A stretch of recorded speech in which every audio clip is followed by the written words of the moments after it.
प्रणाम, जय जिनेन्द्र। तो आज अपना 36th क्लास है सूत्र अर्थ का। और ये क्लास में विल स्टार्ट विद द सूत्र अर्थ एंड रहस्य ऑफ जय विराय स्तोत्र। तो पहले हम मंगलाचरण करते हैं। नमो हरियंतारम, नमो सिद्धारम, नमो आयरियानम, नमो वज्जायानम, नमो लोय सव्व सावरम, ऐसो पंच नमुक्कारो सव पाव प्राणसरो मंगलान च सवेसिम परमो मंगलम। राग द्वेष विजेतारम ज्ञातारम विश्ववस्तुना सक्र पूज्य गिरामेशम तीर्थे संस्कृतिमान है। पन्नगे च सुरेंद्रे च कौशिके पाद संस्कृति निर्विशेष मनस्काय श्रीवीर स्वामिने नमः। अज्ञानां तिमिरान्धानां ज्ञानञ्जननी शलाकया नेत्रमुन्मिलितं येन तस्मै श्री गुरुवे नमः। सर्वरिष्ट प्रणाशाय सर्वभिष्टार्थदायिने सर्वलब्धिनिदानाय श्री गौतम स्वामिने नमः। ओंकार बिंदु संयुक्तम नित्यम ध्यायन्ति योगिनः कामदम मोक्षदम चैव ओंकाराय नमो नमः। तो जय वीराय स्तोत्र में टोटल 6 गाथा है। इसके पहले 2 गाथा की रचना गणधर भगवंत ने की है और दूसरे 4 गाथा की रचना पूर्वाचार्य ने की है। तो ऐसे करके ये स्तोत्र फर्स्ट 2 गाथा गणधर भगवंत ने उसकी रचना की है और लास्ट 4 गाथा को पूर्वाचार्य ने उसकी रचना की है। तो ये जय वीराय स्तोत्र, उसका दूसरा नाम है प्रणिधान स्तोत्र या प्रार्थना स्तोत्र। तो जय वीराय स्तोत्र को प्रणिधान स्तोत्र क्यों कहा जाता है? तो प्रणिधान अर्थात क्या? तो प्रणिधान अर्थात अपने मन, वचन और काया के उपयोग पूर्वक की गई क्रिया या मन के विशिष्ट उपयोग की गई क्रिया, उसको प्रणिधान कहते हैं। या आत्मा के शुद्ध आशय, आत्मा के शुद्ध भाव या शुभ भाव से की गई कोई भी क्रिया को प्रणिधान कहते हैं। और इस स्तोत्र का दूसरा नाम है प्रार्थना स्तोत्र, क्योंकि इस स्तोत्र में हम हरियन परमात्मा, वितराग परमात्मा से 13 चीजों की मांगनी कर रहे हैं, 13 चीजों की आशंसा कर रहे हैं। तो इसलिए हम भगवान से प्रार्थना कर रहे हैं। तो इसका दूसरा नाम प्रार्थना स्तोत्र है। तो ये इसका अर्थ ऐसा है कि ये स्तोत्र बोलते वक्त अपने अंदर एक शुभ भाव प्रकट होना चाहिए। ये अपने अंदर एक संवेग रस या आत्मा की शुद्ध भाव या विशिष्ट मन के उपयोग पूर्वक ये स्तोत्र बोलना चाहिए। तभी ये स्तोत्र का में जो फल है, जो भगवान से जो मांगना है, तब वो हम प्राप्त कर सकते हैं। तो ये स्तोत्र में जो भगवान से जो 13 चीज हम मांग रहे हैं, वो मोक्ष के लिए है, वो अपने आध्यात्मिक विकास के लिए है और वो आत्मा गुण के विकास के लिए है। इसलिए अगर ये स्तोत्र बोलने से पूर्व अपने अंदर सब शुभ भाव प्रकट होता है, तभी ये स्तोत्र में जो भगवान के पास जो मांगना है वो हम प्राप्त कर सकते हैं। इसलिए इसका नाम है प्रणिधान स्तोत्र। तो ये स्तोत्र चैत्यवंदन के वक्त कहा जाता है और चैत्यवंदन के एंड में ये स्तोत्र हम बोलते हैं।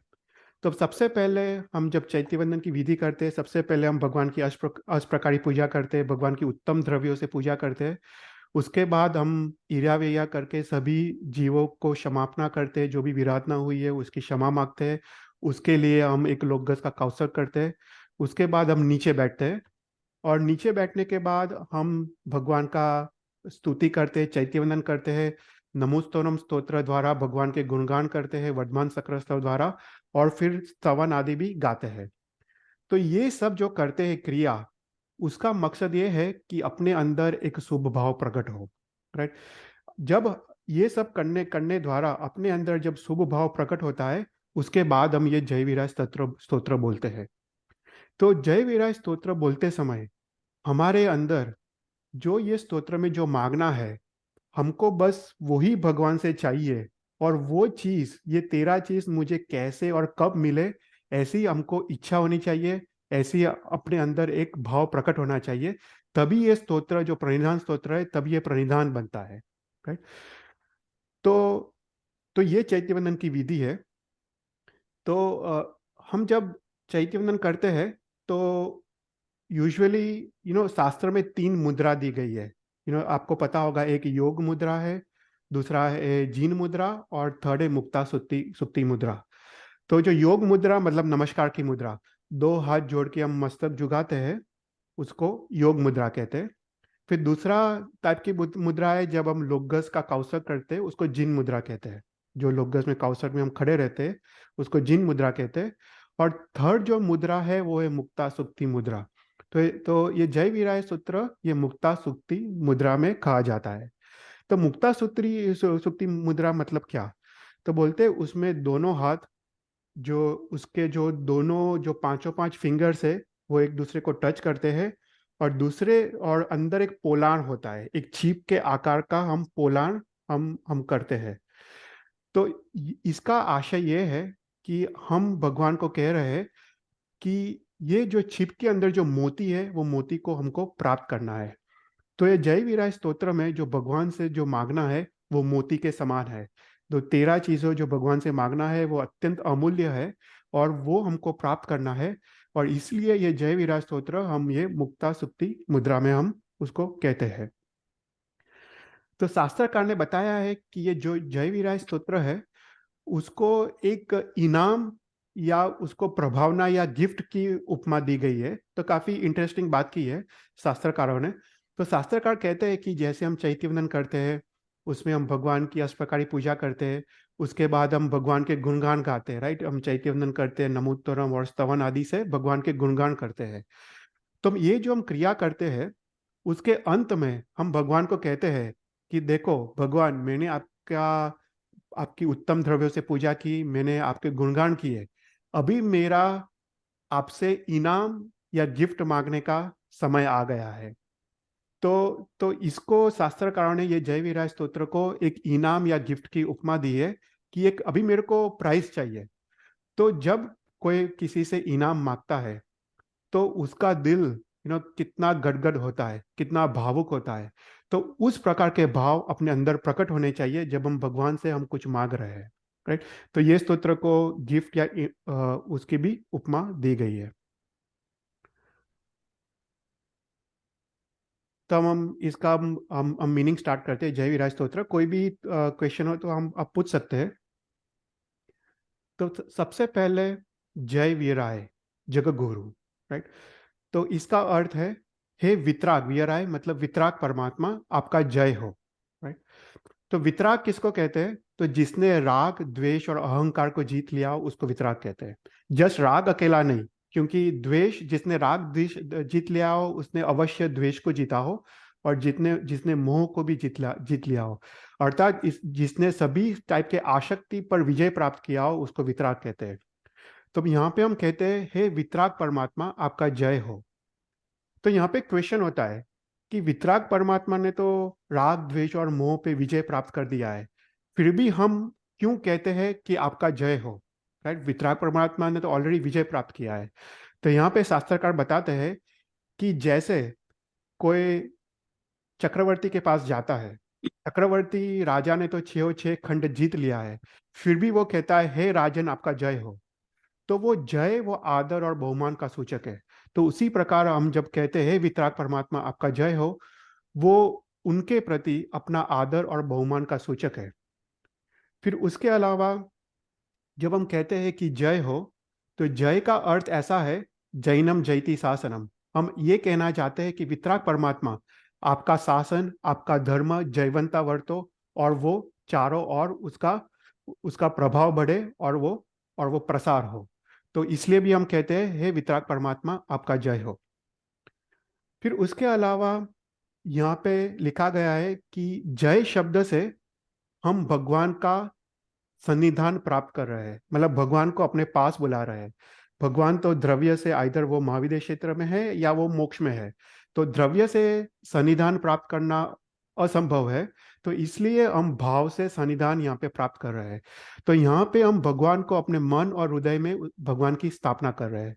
तो देखो, ये प्रणिधान स्तोत्र है, तो प्रणिधान स्तोत्र बोलते से पूर्व हमको भगवान को अपने मन और हृदय में उनकी स्थापना करनी चाहिए, तभी अपने अंदर एक शुभ भाव प्रकट होता है। फिर कहते हैं कि जय वो आनंद का सूचक है, उत्साह का सूचक है, मंगल का सूचक है और वंदन का सूचक है। जब लोकांतिक देव भगवान के पास आते हैं और भगवान को कहते हैं कि हे भगवान आपका दीक्षा का समय नजदीक आ गया है, तब वो जय जयकार का नारा लगाते हैं। तो उस समय जब लोकांतिक देव जय जयकार का नारा लगाते हैं, वो उनके प्रति उनका भक्ति भाव का सूचक है।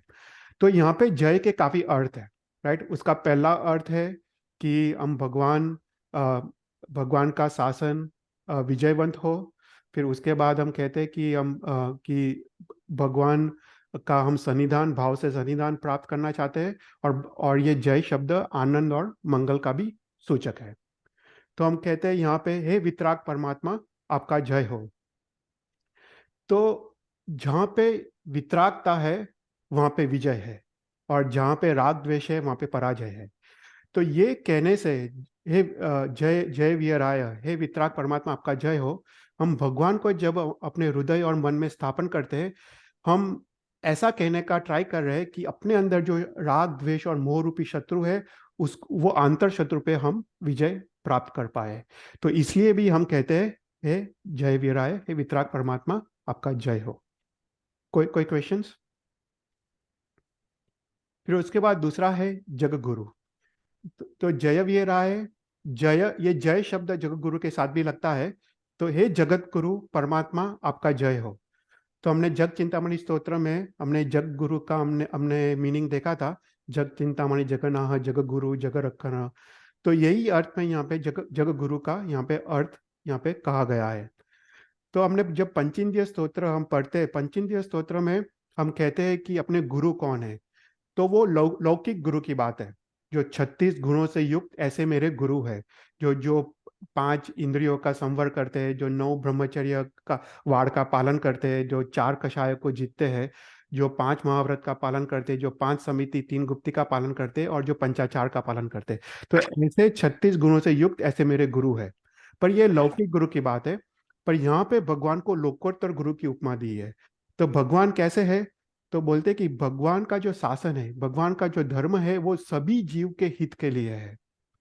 तो इस काल चक्र का हम सोचे, इस काल चक्र में जब 18 कोड़ा कोड़ी सागरोपम जितना जितना काल पसार हुआ, राइट, 18 कोड़ा कोड़ी सागरोपम, ये 18 कोड़ा कोड़ी सागरोपम में जब इतना इतना दीर्घ काल तक कोई धर्मों का नाम निशान नहीं था, मोक्ष के द्वार बंद थे, और पूरा ये संसार, पूरे ये 3 आरे पूरे अंधकार, मिथ्यात्व और अंधकार से वो डूबे हुए थे।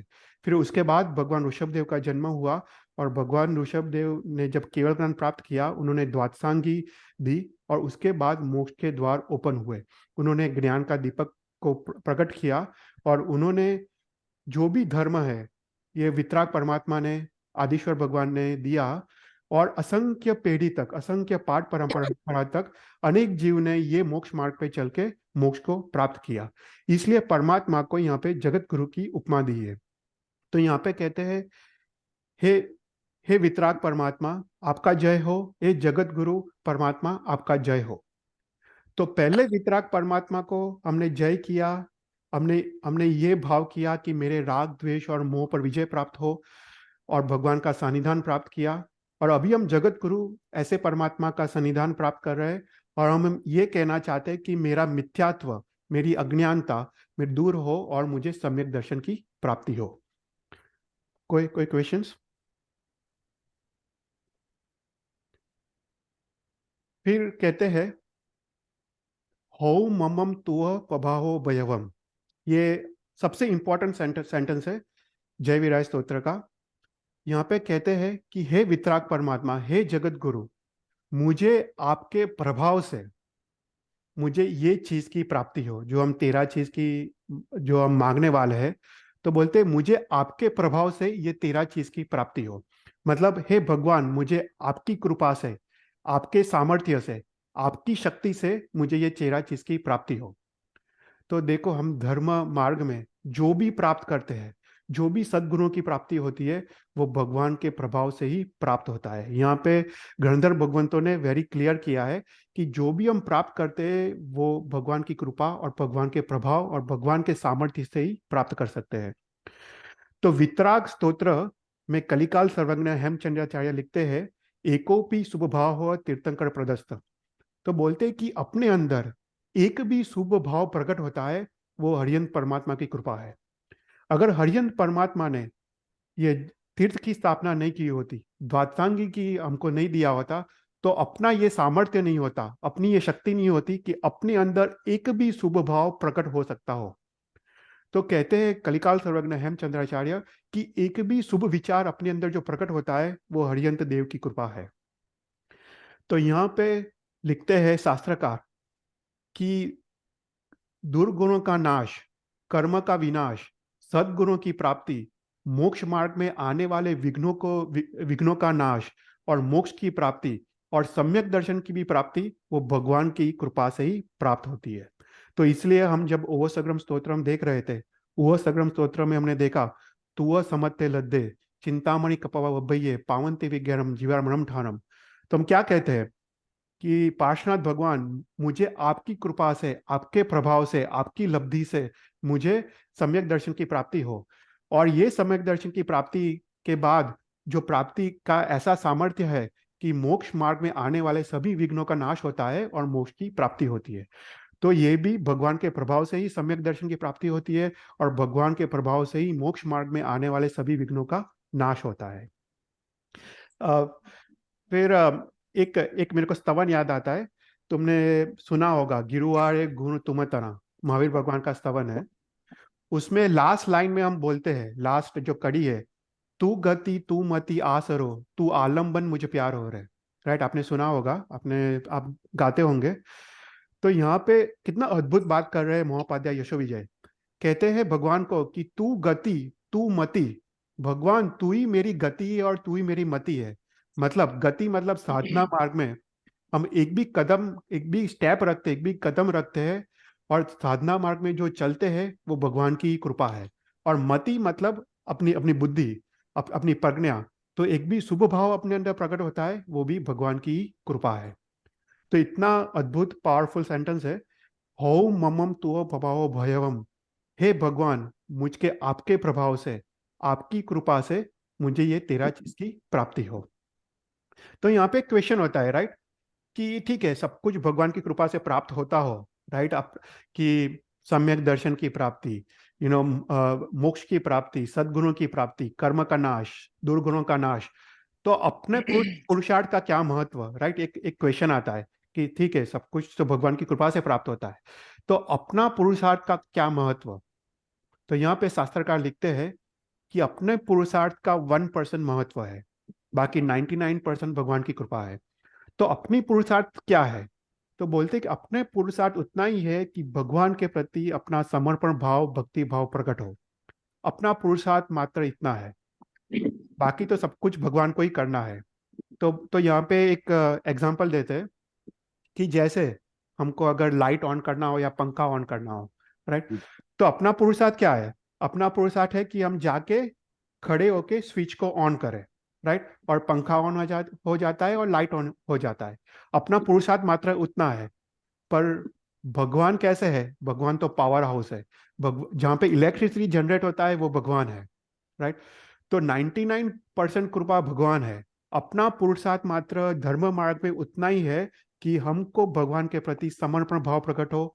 समर्पण भाव मतलब नमस्कार भाव प्रकट हो, अपने अहंकार का नाश हो, और हमारे अंदर भक्ति भाव प्रकट हो। भले हमारा अस्तित्व न रहे, हम भगवान के अंदर विलीन हो जाए। तो इतना अपना पुरुषार्थ है। अगर ये भक्ति भाव प्रकट हुआ, ये ये समर्पण भाव प्रकट हुआ, बाकी तो सब कुछ भगवान को ही करना है। भगवान को ही हमको मोक्ष मार्ग में प्रथम स्टेप रखवाते हैं, और मोक्ष मार्ग में चलने की शक्ति भी भगवान देते हैं, और भगवान के सामर्थ्य से ही प्राप्त होता है। तो कोई क्वेश्चंस।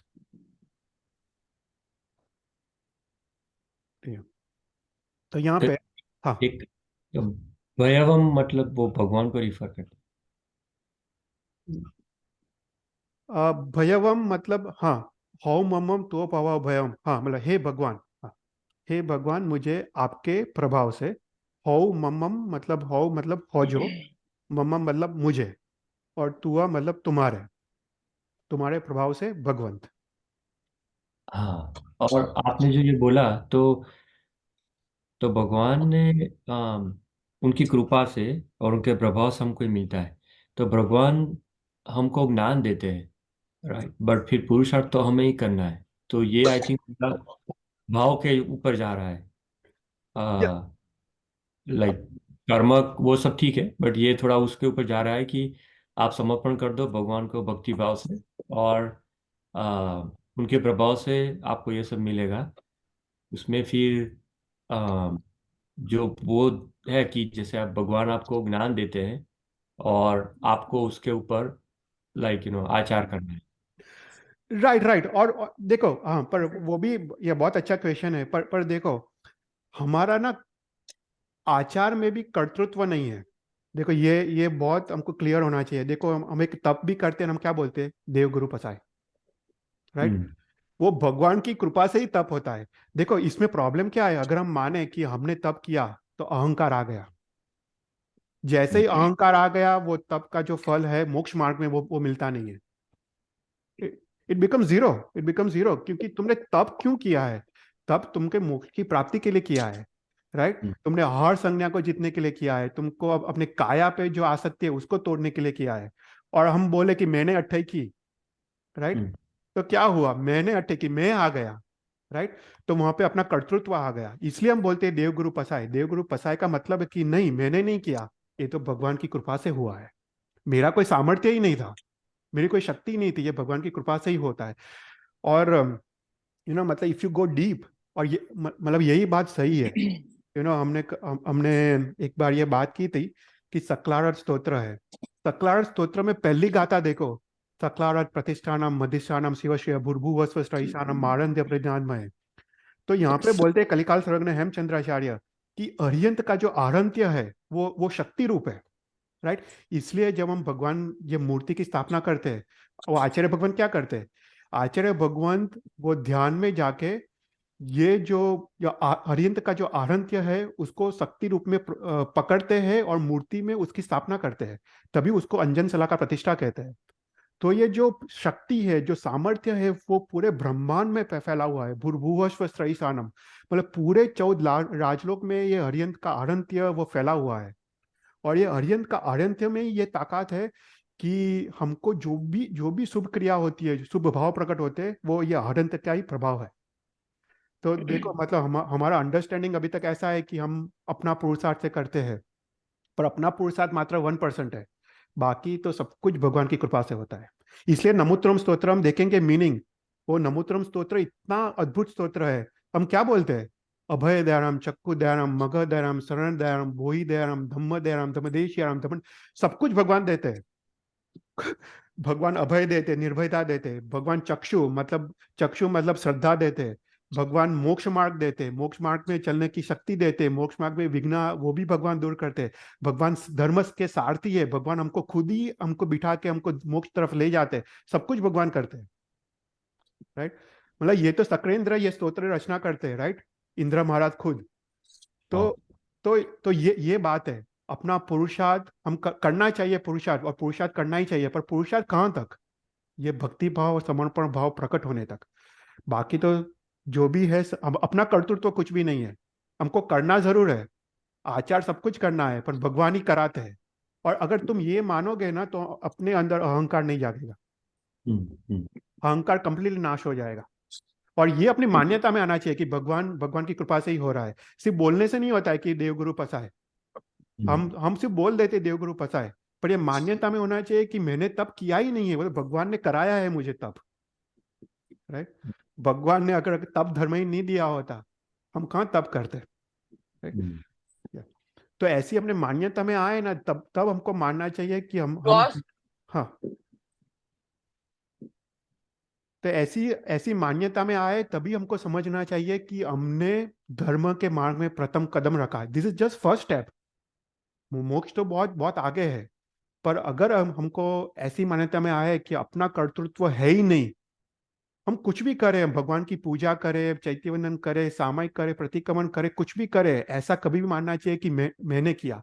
ऐसे ही मानना चाहिए कि भगवान ने मुझे कराया, भगवान के सामर्थ्य से मुझे मुझे हुआ। right? देखो, भगवान ने पुण्य तत्व दिया, और भगवान के पुण्य से ही हमको ये मनुष्य का शरीर मिला है, हमको 5 इंद्रिय मिला है, हमको मन मिला है। अगर भगवान ने पुण्य तत्व के ही हमको दिया नहीं होता, 9 तत्व ही दिया नहीं होता, तो हमको पुण्य कर्म क्या है वो भी पता नहीं होता। हम लोग सभी दुर्गति में होते हैं। हमें सामयिक प्रतिक्रमण की क्रिया भी नहीं कर पाते। तो ये सब भगवान की कृपा से ही होता है। जी। ये अद्भुत क्वेश्चन है। तो भगवान से सबसे पहले क्या मांग रहे हैं? तो सबसे पहले मांग रहे हैं भव निव्य हो। तो अद्भुत बात है यहाँ पे। तो भव मतलब संसार, और निव्यो मतलब निर्वेद भाव। मतलब संसार के प्रति खेद, संसार के प्रति अरुचि, संसार के प्रति अणगमा, संसार के प्रति कंटाला है। तो ऐसा जो भाव प्रकट है उसको बोलते हैं भव निर्वेद। तो भव निर्वेद का दूसरा अर्थ है वैराग्य, या उसका दूसरा अर्थ है उदासीन भाव, उपसम भाव या अनासक्त दशा। तो सबसे पहले हम भगवान से क्या मांग रहे हैं? इस संसार के प्रति मुझे अरुचि पैदा हो। राइट।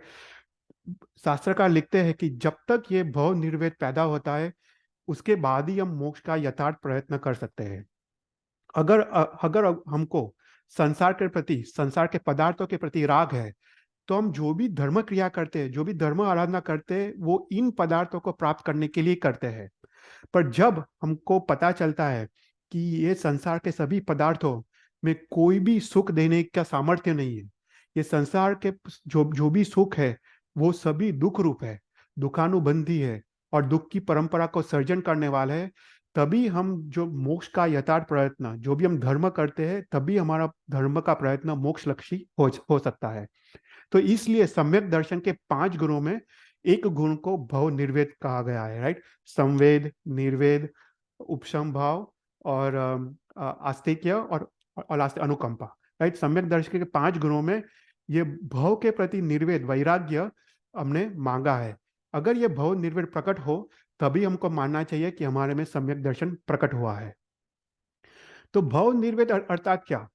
भव निर्वेद मतलब ये संसार है, संसार के जन्म मरण का जो जो परंपरा है, जो संसार उससे कंटाल जाना, ये संसार में जो भव भ्रमण है उससे कंटाल जाना, ये संसार बंधन रूप लगना, ऐसा भाव जगना कि कब ये मैं संसार को छोड़ूं, कब मैं संयम ग्रहण करूं, और कब मैं मोक्ष को प्राप्त करूं, ऐसा भाव जब जागे उसको भव निर्वेद कहते हैं। तो देखो, जय विराज स्तोत्र में सबसे पहले क्या मांगा है? इस संसार के प्रति वैराग्य। तो ये कैसे प्राप्त होता है? भगवान के सामर्थ्य से ही प्राप्त होता है। अपना कोई सामर्थ्य नहीं है कि हमको इस संसार के प्रति वैराग्य प्राप्त हो। ये अपना जब भक्ति भाव प्रकट होता है, और जब हम भगवान से मांगते हैं कि मुझे इस संसार के प्रति निर्वेद प्रकट हो, ये भगवान की अनंत कृपा से ही हमको ये संसार के प्रति वैराग्य प्राप्त हो सकता है। तो इसलिए सबसे पहले हमने क्या मांगा? इस संसार के प्रति निर्वेद। तो तो संसार अर्थात क्या? राइट। ये क्वेश्चन होता है, संसार मतलब क्या? तो संसार का लिटरल जो मीनिंग है, उसका मीनिंग है मतलब संचरना, मतलब भटकना, भमना, एक जगह से दूसरे जगह भमना, कंटिन्यूअस संचरते रहना, भटकते रहना, उसको संसार कहते हैं। तो संसार में 7 टाइप्स ऑफ भटकना होता है। तो सबसे पहले लिखते हैं कि एक भव से दूसरे भव में भटकना। राइट। कभी हमको देव गति होती है, कभी हमको तिर्यंच गति होती है, कभी मनुष्य गति होती है, कभी एक इंद्रिय का जीव, बे इंद्रिय का जीव, ते इंद्रिय, चौरिंद्रिय का जीव। तो ऐसे करके कंटिन्यूअस एक भव से दूसरे भव में भटकते रहना, और कभी भी इसका अंत अभी तक हमको आया नहीं है, अनंत भव से हम भटकते हैं। फिर दूसरा है एक काया से दूसरे काया में भटकना। राइट। कभी देव की दिव्य काया मिलती है, कभी गधेड़े की कद्रूपी काया मिलती है, कभी कीड़े कीड़े की काया मिलती है। तो ऐसा करके एक काया से दूसरे काया में कंटिन्यूअसली भटकते रहना। फिर थर्ड है एक विषय से दूसरे विषय में भटकते रहना। मतलब कभी अपने आंख से रूप का विषय देखते हैं, उसमें आसक्ति होती है। कभी हम खाने से कुछ अच्छा खाते हैं तो जीभ से रसने की आसक्ति होती है। कभी कान से हम कुछ अच्छा सुन लेते हैं, मधुर संगीत सुनते हैं, तो वहां पे आसक्ति होती है। मतलब अपना विषय कंटिन्यूअस चेंज होता रहता है, एक विषय से दूसरे विषय पर परिवर्तन, भटकते रहना, उसका नाम संसार है। फिर उसके बाद एक कर्म उदय से दूसरे कर्म उदय। कभी यश नाम कर्म उदय चलता है और तुरंत ही अपयश नाम कर्म का उदय चलने लगता है। कभी उच्च गोत्र का कर्म चलता है, कभी नीच गोत्र का कर्म बंद हो जाता है। कभी शातावेदनीय का कर्म उदय चलता है, कभी अशातावेदनीय कर्म का उदय। ऐसा करके कंटिन्यूअस एक कर्म उदय से दूसरे कर्म उदय में भटकते रहना। फिर एक भाव से दूसरे भाव में भटकना। कभी राग का भाव हो, कभी उसी उसी व्यक्ति और उसी के प्रति द्वेष का भाव हो जाता है। कभी क्रोध का भाव आता है, कभी मान आता है, कभी माया आता है, कभी लोभ आता है। राइट। तो एक भाव से दूसरे भाव में कंटिन्यूअस भटकते रहना, उसका नाम संसार है। फिर उसके बाद कभी हर्ष, और हास्य और कभी खेद और शोक उसमें भटकते रहना, और लास्ट है सुख से दुख और दुख से सुख में कंटिन्यूअस भटकते रहना। तो इसका नाम संसार है। तो ये सोच के हमको हमको कि हमने अभी तक संसार में कंटिन्यूअस भटकते रहे हैं, राइट, और अभी तक इसका अंत ना आया है, तो ये सोच के संसार के प्रति एक कंटाला आ जाए, अरुचि आ जाए, तो उसको कहते हैं हमको भव निर्वेद की प्राप्ति हुई है। तो ये संसार में जो भी सुख है, राइट, हमको क्वेश्चन आता है, राइट, मुझे तो संसार के सुख में सुख सुख लगता है, तो संसार संसार दुख रूप क्यों है, राइट, ये क्वेश्चन आता है। तो if you think logically, right, ये जो संसार में जो भी भौतिक सामग्री है, भौतिक सामग्री की जब प्राप्ति होती है, उसमें जो सुख की अनुभूति होती है वो मिथ्यात्व मोहनीय कर्म का उदय है, और उसकी अप्राप्ति में दुख की अनुभूति होती है, वो भी मिथ्यात्व मोहनीय कर्म का उदय है। तो मिथ्यात्व मोहनीय कर्म के उदय से हमको भोग की सामग्री की प्राप्ति में सुख होता है, और उसकी अप्राप्ति में दुख की अनुभूति होती है। देखो, मैं एक सिंपल एग्जांपल दूं, राइट, हमको संसार में जो भी सुख है वो सभी दुख की छाया वाले हैं, राइट। फॉर एग्जाम्पल, अगर हमको भूख ज्यादा लगी हो, तो हम कुछ खाना खाए, तो वहां पे हमको सुख की अनुभूति ज्यादा होती है। सोचो, अगर हमको हमको भूख नहीं लगी हो, भूख थोड़ी लगी हो, तो वही चीज, सेम चीज खाने से हमको सुख की अनुभूति कम होती है। तो संसार के सभी सुख वो सुख रूप नहीं है, वो सिर्फ वो दुख को वो ढांकने का काम है, राइट। तो अगर फॉर एग्जाम्पल हम बोले कि हम सबसे पहले हम एक रसगुल्ला खाते हैं, तो उसमें हमको थोड़ा ज्यादा सुख मिलता है। फिर सेकंड रसगुल्ला खाए, थर्ड रसगुल्ला खाए, फोर्थ खाए, फिफ्थ खाए, तो वही रसगुल्ला से हमको हमको वो सुख कम होते जाता है। फिर उसके बाद हम 10th रसगुल्ला खाए, तो वही रसगुल्ला से हमको दुख की अनुभूति होती है, वो सुख नहीं दे पाता है। क्यों? क्योंकि ये पुद्गल द्रव्य में सुख या दुख देने की ताकत नहीं है, ये अपने आत्म द्रव्य में ही सुख या दुख की अनुभूति की ताकत है। इसलिए संसार के सभी सुख पराधीन है, दुख की छाया वाला है। मात्र आत्मा का ही एक सुख ऐसा है जो स्वाधीन है और जो शाश्वत है। संसार के सभी सुख क्षणिक है, राइट, वो बिजली की तरह या पानी के परपोटे की तरह अभी होता है और नेक्स्ट क्षण में नहीं है। तो ये सब तुमको सोच के, ये सब अनुभव करके तुमको संसार के प्रति भव निर्वेद की प्राप्ति होती है।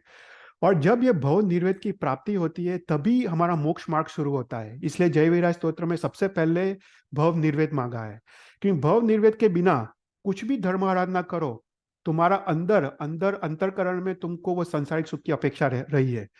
तो जब तक ये भव निर्वेद की प्राप्ति हो, तभी मोक्ष का यथार्थ प्रयत्न हो सकता है। और तभी जो 18 पापस्थानक है उसके प्रति ग्लानि होती है, और सद्गुणों की प्राप्ति की भूख जगती है। तो इसलिए इसलिए हम भगवान से क्या मांग रहे हैं? सबसे पहले इस संसार के प्रति वैराग्य प्राप्त हो, संसार के प्रति मुझे उदासीन भाव, उपशम भाव या अनासक्त दशा प्राप्त हो, कि मैं मोक्ष मार्ग में प्रथम कदम रख पाऊं। कोई भी क्वेश्चंस? ठीक है। फिर उसके बाद सेकंड चीज हम भगवान से क्या मांगते हैं? तो भगवान से मांगते हैं मार्गानुसारी जीवन, मार्ग को, मोक्ष मार्ग को अनुसरना, राइट। अभी हम देखो, फर्स्ट स्टेप में हमने भव निर्वेद मांगा, और हमको भव निर्वेद की प्राप्ति हो गई, राइट। हमको संसार के प्रति वैराग्य की प्राप्ति हुई। अभी हम सोचते हैं कि ठीक है, अभी मेरे को संसार में तो रहना नहीं है, मेरे को संसार छोड़ना है, मेरे को, तो अब मैं कौन से दिशा में चलूं, राइट, मैं कहाँ जाऊं, तो कौन से मार्ग पे चलूं? तो बोलते हैं, तो यहाँ पे सेकंड स्टेप क्या मांगा है? तो अभी तू मोक्ष मार्ग पे चल, राइट। तूने प्रथम स्टेप तो ले लिया है, पर अभी जाना कहाँ, चलना कहाँ? तो बोलते हैं मोक्ष मार्ग पे चल। तो ये मोक्ष मार्ग की चलने की शक्ति, चलने का सामर्थ्य की ही भगवान की कृपा और प्रभाव से हमको प्राप्त होता है। तो ये मोक्ष मार्ग अर्थात क्या, राइट, वो क्वेश्चन होता है। तो जो मार्ग पे सदगति की प्राप्ति हो, मोक्ष की प्राप्ति हो, उसको मोक्ष मार्ग कहते हैं, राइट। तो ये मोक्ष मार्ग एक प्रकार का है, दो प्रकार का है, तीन प्रकार का है, चार प्रकार का है, पांच प्रकार का है, ऐसे करते करते 35 प्रकार का मोक्ष मार्ग है, राइट। हम 35 प्रकार का मोक्ष मार्ग हम देखेंगे ये जयविराज स्तोत्र क्लास में। पर मोक्ष मार्ग एक से लेके 35 प्रकार का शास्त्रकारों ने बताया है। तो एक प्रकार का मोक्ष मार्ग अर्थात क्या? तो एक प्रकार का मोक्ष मार्ग मतलब समभाव की प्राप्ति, समता रस की प्राप्ति। हम जैसे सामयिक करते हैं, सामयिक क्यों करते हैं? समता भाव की प्राप्ति के लिए। और हमने वंदित स्तोत्र में देखा था, समता समता भाव मतलब क्या? समता भाव मतलब कोई भी व्यक्ति, मेरा मेरे अच्छी है या बुरी है, राइट, कोई भी परिस्थिति अनुकूल है या प्रतिकूल है, या कोई भी पदार्थ मेरे लिए काम का है या मेरे लिए अच्छा है या बुरा है, ऐसा कोई भी भाव नहीं। मतलब सभी व्यक्तियों के प्रति, सभी परिस्थितियों के प्रति और सभी पदार्थ के प्रति एक समान भाव, उसको उसको समता भाव कहते हैं। तो वो मोक्ष मार्ग है। एक प्रकार का मोक्ष मार्ग वो समता भाव की प्राप्ति है। फिर दो प्रकार का मोक्ष मार्ग कौन सा है? तो राग और द्वेष पे विजय, राइट, वितरागता की प्राप्ति, वो दो प्रकार का मोक्ष मार्ग है। तीन प्रकार का मोक्ष मार्ग, सम्यक दर्शन, सम्यक ज्ञान, सम्यक चारित्र की आराधना, या मनोगुप्ति, वचन गुप्ति, काया गुप्ति की आराधना, वो तीन प्रकार का मोक्ष मार्ग है। चार प्रकार का मोक्ष मार्ग मतलब दान, शील, तप और भाव रूप धर्म की आराधना, या चार कषायों का नाश, वो अ, चार प्रकार का मोक्ष मार्ग है। पांच प्रकार का मोक्ष मार्ग मतलब पांच इंद्रियों पे विजय, पांच इंद्रियों के जो विषय है उस पे विजय। फिर छह प्रकार का मोक्ष मार्ग मतलब छह आवश्यक क्रिया, जो वंदित स्तोत्र में दिखाया, छह आवश्यक क्रिया या सटकाय जीव की रक्षा रक्षा, छह प्रकार के जीव की रक्षा। फिर सात प्रकार का मोक्ष मार्ग मतलब सात प्रकार के भय का नाश, निर्भयता की प्राप्ति। आठ प्रकार के मोक्ष मार्ग मतलब आठ प्रकार के अहंकार का नाश। अपने शास्त्र में आठ प्रकार के अहंकार बताए हैं, जैसे किसी को रूप का अहंकार हो, किसी को ऐश्वर्य का अहंकार हो, किसी को तप का अहंकार हो, किसी को ज्ञान का अहंकार हो, किसी को अपने कुल का, अपनी ज्ञाति का अहंकार हो, किसी, तो ऐसे ऐसे प्रकार के आठ प्रकार के अहंकार बताए। तो आठ प्रकार के अहंकार का नाश, उसको आठ प्रकार का मोक्ष मार्ग कहा गया है। नौ प्रकार का मोक्ष मार्ग मतलब नौ प्रकार के ब्रह्मचर्य वर्ग का पालन, वो नौ प्रकार का मोक्ष मार्ग। 10 प्रकार का मोक्ष मार्ग मतलब 10 यति धर्म का पालन, वो 10 प्रकार के मोक्ष मार्ग। 11 प्रकार का मोक्ष मार्ग, जो कल्प सूत्र में श्रावक के 11 वार्षिक कर्तव्य की बात की है, वो 11 प्रकार का मोक्ष मार्ग। 12 प्रकार का मोक्ष मार्ग मतलब देश वृत्ति के 12 व्रत को ग्रहण करना, वो 12 प्रकार का मोक्ष मार्ग। तो ऐसे करते करते, हम सभी में कवर नहीं करेंगे, पर ऐसे करते करते 35 प्रकार का मोक्ष मार्ग।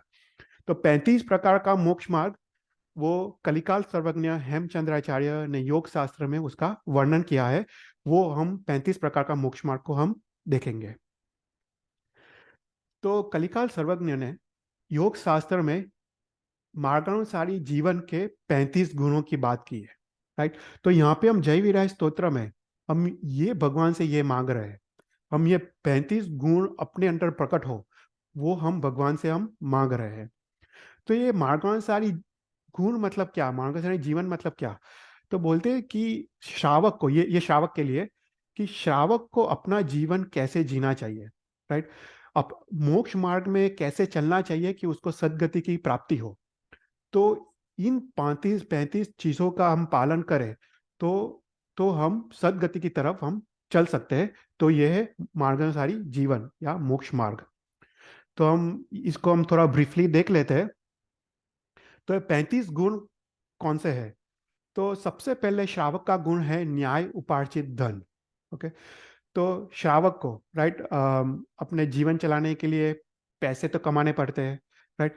पर ये पैसे कैसे कमाए? तो यहाँ पे कलिकाल सर्वज्ञ ने लिखते हैं कि पैसे जो कमाते हैं वो न्याय और नीति से कमाने चाहिए, राइट। पैसे कमाने के तो काफी रास्ते हैं। कोई नौकरी करता है, कोई धंधा करता है, कोई डॉक्टर बनता है, कोई लॉयर बनता है, कोई फार्मिंग करता है, एग्रीकल्चर करता है, राइट। पैसे कमाने के काफी धंधे हैं। पर हमने वंदित स्तोत्र में देखा कि इंगाली वनसाड़ी भाड़ी फोड़ी सुवज्जयकम वाणिज्यम चेवनंतम लक्कर ऐसा कैसे विषय विषय हम, राइट। 5 प्रकार के नौकरी और 5 प्रकार के धंधे हमको नहीं करने चाहिए, क्योंकि उसमें मैक्सिमम जीव हिंसा है। तो जिस जिस जिस मार्ग से मैक्सिमम जीव हिंसा होती हो, वो मार्ग को छोड़ देना चाहिए और कम जीव हिंसा वाले मार्ग को पकड़ना चाहिए। तो वो न्याय उपार्जित धन में आता है। तो यहाँ पे शास्त्रकार कहते हैं कि अगर, राइट, फॉर एग्जाम्पल हम लेते हैं कि अगर कोई कोई बिजनेस कर रहा हो, तो वो बिजनेस कैसे करे, राइट। तो बोलते हैं कि उसको जो भी चीज़ बेच रहे हो वो भेलसेल के बिना बेचनी चाहिए, शुद्ध बेचनी चाहिए, उसको उचित दाम में बेचनी चाहिए कि किसी की छेतरपिंडी ना हो। अपना जो भागीदार है, भागीदार की छेतरपिंडी नहीं करनी चाहिए। अगर वो नौकरी कर रहा हो तो नौकरी में अपने अपने जो बॉस है उसका विनय करना चाहिए। नौकरी में कुछ गलत हो रहा हो तो वो नौकरी छोड़ देनी चाहिए। अगर डॉक्टर हो, राइट, तो गरीबों का कम दाम में या फ्री में इलाज करना चाहिए उसको। ऐसे ही पैसे कमाने के लिए टेस्ट आदि नहीं कराने चाहिए। तो हम अपने अंदर दया और परोपकार के भाव होने चाहिए, राइट। अगर हम लॉयर हो, लॉयर का धंधा तो बहुत मुश्किल है। हम गिल्टी गिल्टी को डिफेंड नहीं कर सकते और हम इनोसेंट को प्रोसिक्यूट नहीं कर सकते। अगर ऐसा करे तो वो न्याय उपार्जित धन नहीं है। तो कोई भी हम नौकरी धंधा करें, हम उसमें अपना दया और परोपकार भाव हमारा होना चाहिए, और न्याय और नीति से पैसे कमाने चाहिए। तो हम भगवान से, हम न्याय उपार्जित धन से हम ये मांग रहे हैं कि मेरे अंदर ये दया और परोपकार का भाव प्रकट हो, राइट। फिर दूसरा है उचित विवाह। देखो, कलिकाल सर्वज्ञ ने सब कुछ कवर किया है 35 गुणों में। दूसरा है उचित विवाह, मतलब हमको शादी कैसे करनी चाहिए। तो यहाँ पे लिखा है शास्त्रकारों ने, कलिकाल सर्वज्ञ ने, कि अपना विवाह सेम कुल में होना चाहिए। अगर हमारा जैन कुल है तो हमको जैन कुल में ही शादी करनी चाहिए। तभी हम अपने बच्चों को हम अपने जैन के संस्कार और धर्म दे पाएंगे, राइट। फिर उसके बाद लिखते हैं कि अगर बहुत अमीर हो उसको गरीब के साथ शादी नहीं करनी चाहिए। बहुत बड़ी उम्र वाले को छोटी उम्र से शादी नहीं करनी चाहिए।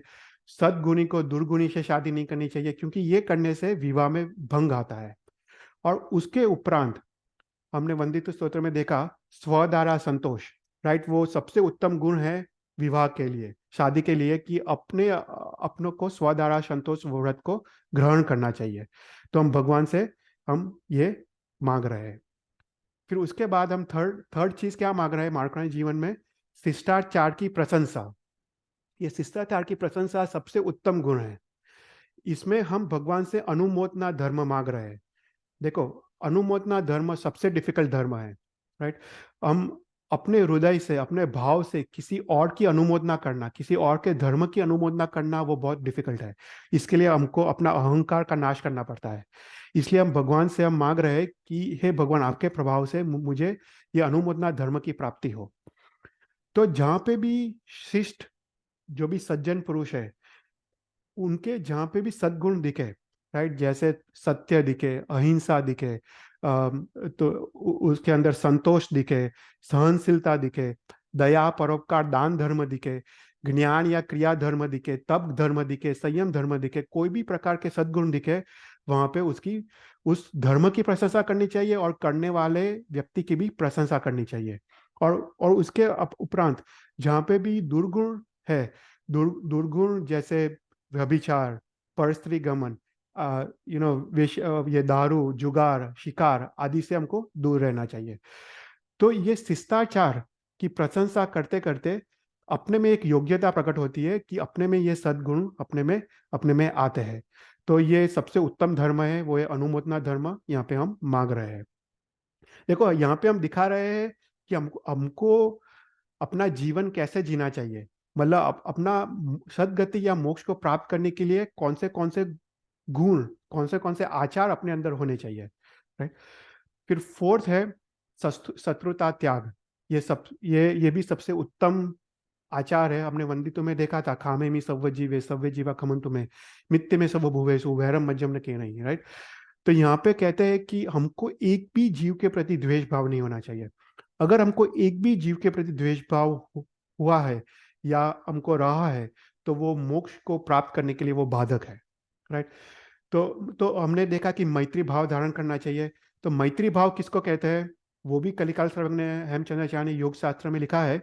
मैत्री भाव उसको कहते हैं कि दूसरे जीव दुखी ना हो, दूसरा जीव पाप ना करे, और दूसरा जीव भी मोक्ष को प्राप्त करे। ऐसा भाव को मैत्री भाव कहते हैं।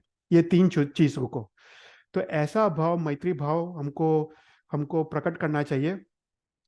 तो यहाँ पे शत्रुता त्याग में 4 भाव की बात की है, राइट। सभी जीवों के प्रति मैत्री भाव, अपने से अधिक गुणवान के को देख के आनंद आए, प्रमोद भाव, अपने से दुखी जीव को देख के करुणा है, तो करुणा भाव, और जो अपने मोक्ष मार्ग की उपेक्षा करते या भगवान की उपेक्षा करते, भगवान के मार्ग की उपेक्षा करते, उसके प्रति माध्यस्थ भाव, द्वेष भाव नहीं पर माध्यस्थ भाव। तो ये चार भाव को ग्रहण करना चाहिए, और ये चार भाव वो मोक्ष मार्ग है, मोक्ष मार्ग की तरफ ले जाता है, राइट। फिर उसके बाद फिफ्थ है, हम 15 तक देखेंगे। उसके बाद फिफ्थ है इंद्रिय विजय, इंद्रिय जय। हमने हमने जैसे ये पंचेंद्रिय स्तोत्र में देखा, आचार्य के सबसे प्रथम 5 गुण कौन से हैं? इंद्रिय का संवर, राइट। वो इंद्रिय पे विजय प्राप्त करते हैं। तो हमको भी मोक्ष मार्ग के लिए इंद्रिय पर विजय प्राप्त करना चाहिए। तो अपने 5 इंद्रिय कौन से हैं? तो बोलते हैं कान, राइट। पहला पहला है कान। तो कान से हमको कोई भी पर निंदा सुननी नहीं चाहिए। हमको कान से महाराज साहब के वचन या भगवान के भक्ति संगीत आदि हमको सुननी चाहिए। तो कान का हमको सदुपयोग करना चाहिए, पर कान से हमको टीवी, मूवीज या पर निंदा का हमको त्याग करना चाहिए। फिर आंख से हमको क्या करना चाहिए? तो आंख से हमको भगवान के दर्शन करने चाहिए, सदगुरु के दर्शन करने चाहिए, इरिया समिति का पालन करना चाहिए, शास्त्र श्रवण करना चाहिए। पर स्त्री और अन्य रूप को हमको टीवी आदि हमको देखना नहीं चाहिए। फिर उसके बाद रस, राइट। रस से हमको क्या करना चाहिए? तो शास्त्रकार कहते हैं कि हमको भगवान ने जो 22 अभक्ष 32 अनंतकाय बताए उसका त्याग करना चाहिए, रात्रि भोजन का त्याग करना चाहिए। उसके बाद रस त्याग, विगय त्याग, आंबेल आदि तब करना चाहिए कि हम अपने आहार संज्ञा पे विजय प्राप्त करें। तो ये रस रस संज्ञा पे विजय प्राप्त हुआ। फिर उसके बाद दूसरा कौन सा है? Smell, right. स्मेल से हमको परफ्यूम आदि का हमको त्याग करना चाहिए। हमको भगवान की पूजा के अलावा हमको ये सब चीज़ों का, हमको फ्लावर्स और परफ्यूम्स का हमको त्याग करना चाहिए। और उसके बाद है, लास्ट है अपना स्पर्शेंद्रिय, शरीर, राइट। तो स्पर्शेंद्रिय से अपना पूरा शरीर आ जाता है। और अपने अनादिकालीन अपनी संज्ञा से हमको क्या है कि हमको सॉफ्ट स्पर्श से हमको हमको सुख मिलता है, और कर्कश स्पर्श से हमको, प्रतिकूल स्पर्श से हमको दुख मिलता है। तो इसका हमको त्याग करना चाहिए। हमको प्रतिकूल स्पर्श और अनुकूल स्पर्श दोनों पे हमको संभाव हमको रखना चाहिए। और काया को हमको काया गुप्ति पे रखना चाहिए।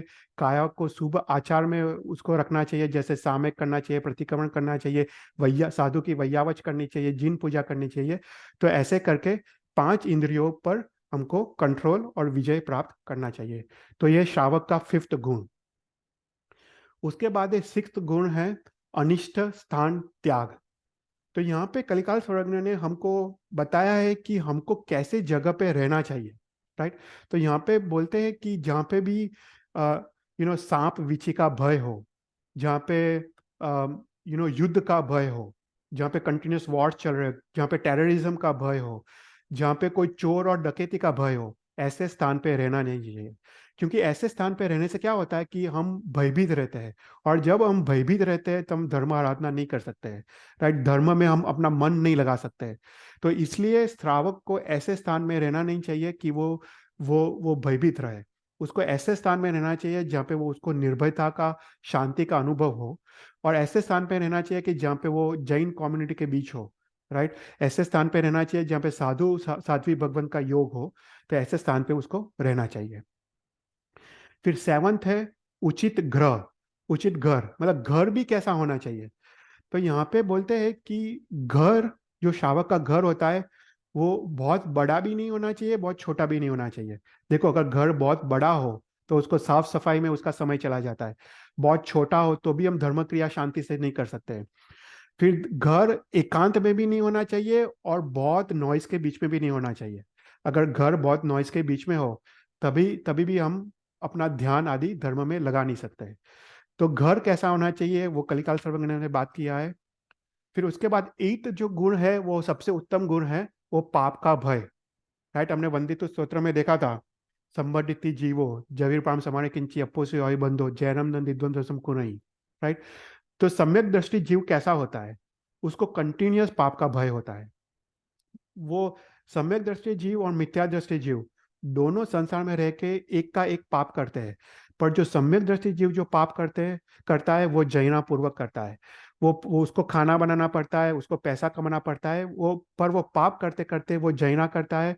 और अपने हृदय में वो वो दुख और वो उसकी अनुभव करता है।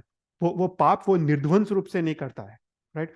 तो सम्यक दृष्टि जीव उसको जब भी कोई भी पाप हो जाता है वो गुरु भगवान के पास जाके उसकी प्रायश्चित करता है, आलोचना करता है।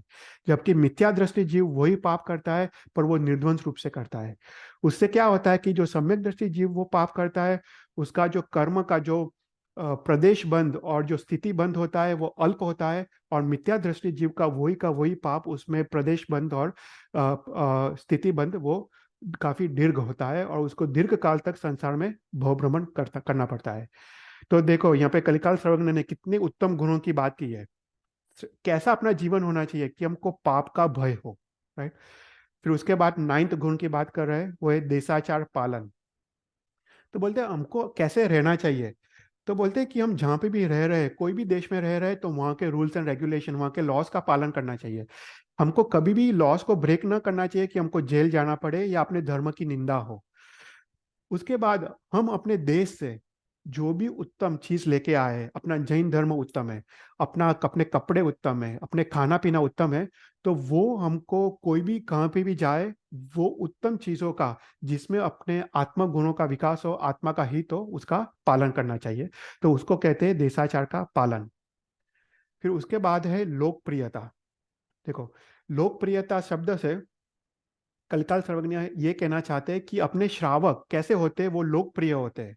अपने श्रावक वो विनय गुण को धारण करते हैं, वो विवेक गुण को धारण करते हैं, वो मधुर भाषी होते हैं, उनका भाषा अत्यंत मधुर होता है, किसी को भी हर्ट ना हो ऐसा भाषा होता है। और वो दान परोपकार धर्म करते हैं, वो अनुकंपा करते हैं, वो जीवन दान करते हैं, दूसरों को हेल्प करते हैं। तो ऐसे अपने श्रावक होते थे। जैसे देखो, भामासा, जगरूषा, पेतरसा, एक एक की स्टोरी देखो। ये सभी दान धर्म करके, परोपकार करके वो लोग लोकप्रिय बने। तो यहाँ पे भी हमको कलिकाल साहब ने कहते हैं कि हमको ये सब करना चाहिए कि हम अपने धर्म का नाम रोशन करें।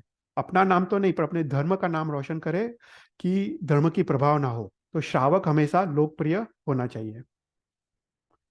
कोई भी क्वेश्चन हो तो पूछना। उसके बाद 11th है उचित व्यय। तो यहाँ पे कहते हैं कि तुम्हारा व्यय कैसा होना चाहिए। तो बोलते हैं कि हमारा व्यय हम अपने इनकम के अनुसार होना चाहिए। राइट। तो जो लोन है, उधारी है, अपने शक्ति के हिसाब से हमको हमको लेना चाहिए। अपने शक्ति से ज्यादा हमको लोन नहीं लेना चाहिए। पर मेन बात यहाँ पे ऐसा है कि हम जो भी कमाते हैं उसको 4 भाग में विभाजित करना चाहिए। तो यहाँ पे लिखते हैं कि एक भाग वो सेविंग्स में जाता है। दूसरा भाग जो जो भी घर के खर्चे उसमें जाता है। थर्ड भाग जो भी मेडिकल एक्सपेंसेस या कोई भी बच्चों को पढ़ाने का जो एक्सपेंसेस है उसमें जाता है। और जो फोर्थ भाग है उसको धर्म में उसको यूज करना चाहिए। तो बोलते हैं 25, 25, 25, 25% जो भी हम कमा रहे हैं, और लास्ट में जो भी हमको बचता है उसके 4 भाग करने चाहिए। पर श्रावक को अवश्य उसको अपने कमाए हुए धन का उसको धर्म में उपयोग करना चाहिए। वो दान धर्म हो या कोई भी प्रकार का धर्म हो, उसमें उसका सदुपयोग करना चाहिए। तो यहाँ पे लिखते हैं कि मिनिमम 10% तो अवश्य धर्म में जाना चाहिए। 10% से कम वो हमको दुर्गति की तरफ ले जा सकता है। तो ये धन की मूर्छा को छुड़ाने के लिए, अपना लोभ कषाय को जीतने के लिए, हमको मिनिमम 10% अपना जो जो कमाते हैं उसको धर्म में उसका उपयोग करना चाहिए। राइट। फिर उसके बाद 12th गुण है उचित वस्त्र। तो हमको वस्त्र कैसे पहनने चाहिए। तो बोलते कि वस्त्र सादे होने चाहिए, सिंपल होने चाहिए और उचित होने चाहिए, मर्यादा अनुसार होने चाहिए।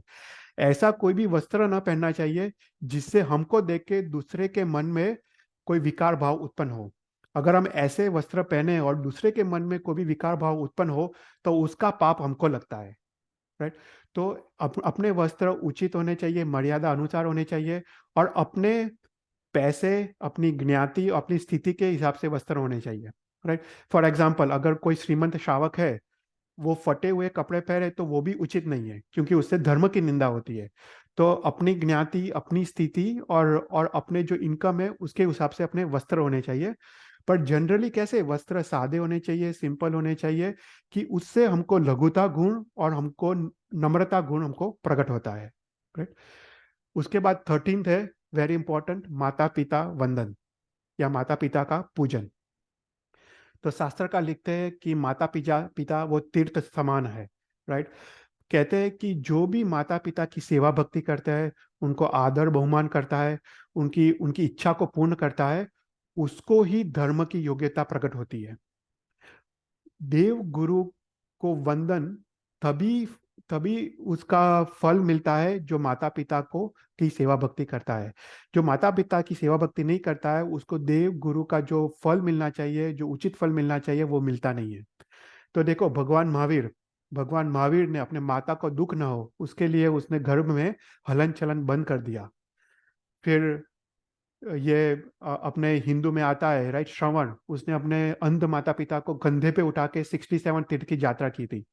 उसके बाद श्री राम का देखो, रामचंद्र ने अपनी औरमन माता के वचन के अनुसार, उनको वचन का पालन करने के लिए उन्होंने 14 साल का वनवास को स्वीकार किया, एक एक माता के वचन के कारण। तो देखो, माता पिता का, उनकी सेवा भक्ति, उनका आदर बहुमान, सुबह उठ के उनको उनके पैर छूना और उसके बाद ही खाना खाना, ऐसा अपना श्रावक होता है। तो यहाँ पे माता पिता की हर इच्छा पूर्ण करने का, और अगर माता पिता कोई कोई गलत मार्ग पे जाए तो उनको विनय पूर्वक उनको समझाने का, क्रोध से नहीं, उनको विनय पूर्वक समझा के उनको वापस सही धर्म के मार्ग पे लेके आने का, उसका बोलते हैं माता पिता का वंदन। उसके बाद 4th गुण है सत्संग। मनन जिनरम हम कभी लेंगे, पर मनन जिनरम में आता है धर्मी जन सत्संगो। तो धर्मी जन का सत्संग करना ये शावक का कर्तव्य है। तो जो 36 कर्तव्य है मनन जिनरम में, उसमें एक कर्तव्य है कि धर्मी जन का सत्संग करना। मतलब अपने जीवन में एक कल्याण मित्र अवश्य होने का, जो हमको सही समय पे, उचित समय पे सही मार्ग या मोक्ष मार्ग पे ले जाए, ऐसा मित्र अवश्य होने का, उसका बोलते हैं सत्संग। देखो, हम जैसे अपना सत्संग होता है, ऐसे ऐसे अपने आचार और विचार डेवलप होते हैं, राइट। अगर हम जैसे कोई कोई व्यभिचारी, राइट, कोई कोई जो दुराचार करता हो, जो जुगार शिकार असत्य वचन बोलता हो, चोरी करता हो, ऐसे अगर उनके पास हम कांटेक्ट रखें, तो ऐसे आचार, ऐसे विचार अपने अंदर आने लगते हैं।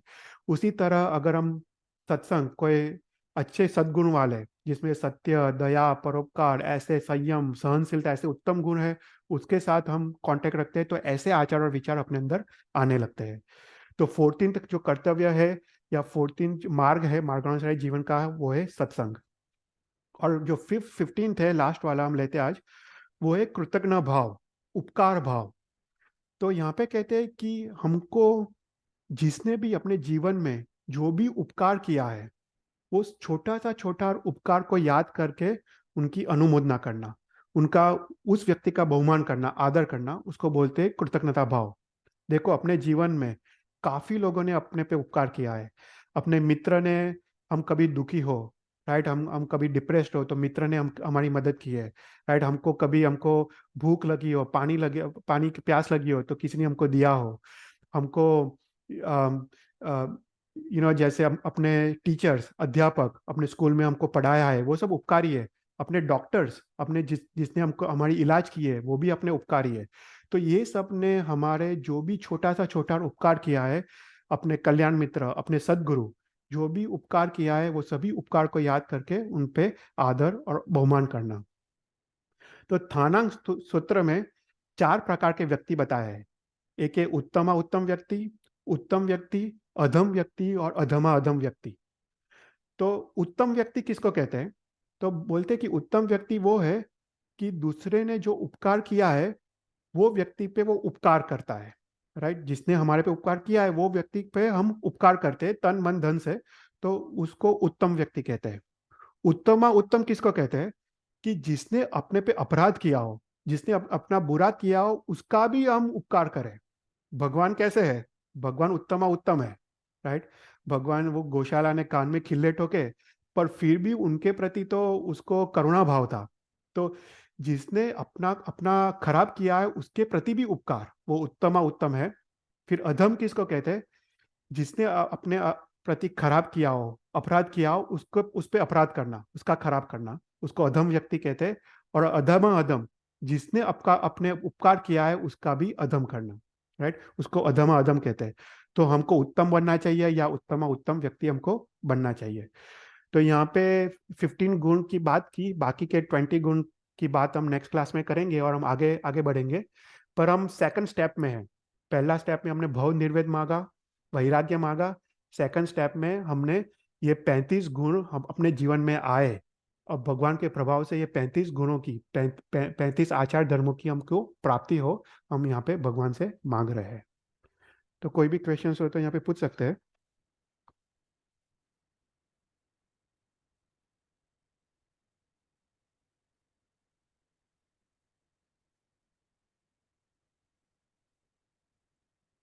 कोई क्वेश्चंस?